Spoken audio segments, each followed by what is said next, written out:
بسم اللہ الرحمن الرحیم۔ السلام علیکم ناظرین، آپ توکل نیوز دیکھ رہے ہیں اور میں ہوں آپ کا میزبان توکل حسین۔ ناظرین، آج پاکستان کے وزیر اعظم نے DGISI جناب ندیم محمد انجم کا نوٹیفیکیشن باقاعدہ طور پر جاری کر دیا ہے۔ ان کے اس نوٹیفیکیشن جاری کرنے سے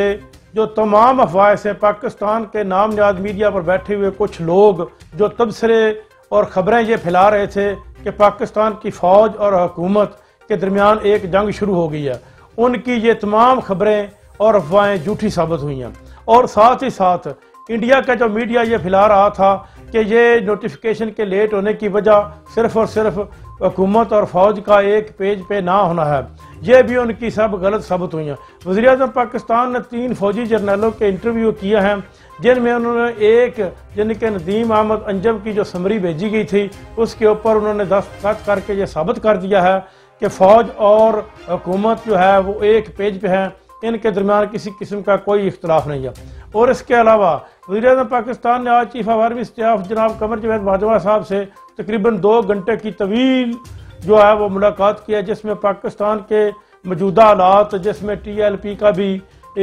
زیر بحث آیا ہے، کیونکہ پاکستان کے وزارت داخلہ کے مطابق TLP کے ساتھ جو حکومت پاکستان کے مذاکرات چل رہے ہیں وہ ابھی تک کوئی کسی یعنی کہ مکمل طور پر کسی کنارے پر نہیں لگ سکے، جس میں تحریک انصاف تحریک لبیک والے یہ چاہتے ہیں کہ جو ہمارے آدمی ہیں ان کو بھی چھوڑ دیں، اور اس کے علاوہ جو سعد رضوی ہیں ان کو بھی حکومت پاکستان فی الفور رہائی دے۔ تو حکومت پاکستان اور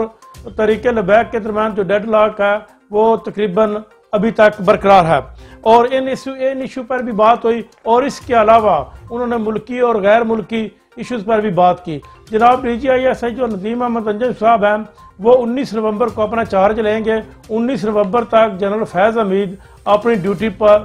بطریق احسن وہ انجام دیتے رہیں گے، کیونکہ جو جنرل فیض حمید ہیں وہ افغانستان کے ایشو اور نیشنل اور انٹرنیشنل ایشو کو بہت اچھی طرح جانتے ہیں۔ ان کے کچھ کام تھے جو رہ گئے تھے وہ کرنے والے، وہ انہوں نے 19 نومبر تک وہ مکمل کر لینا ہے، اور 20 نومبر کو باقاعدہ طور پر جو چارج ہے وہ ندیم احمد انجم کو مل جائے گا۔ ناظرین، اب تک کے لیے اتنا ہی، اپنا خیال رکھیے گا، اللہ حافظ۔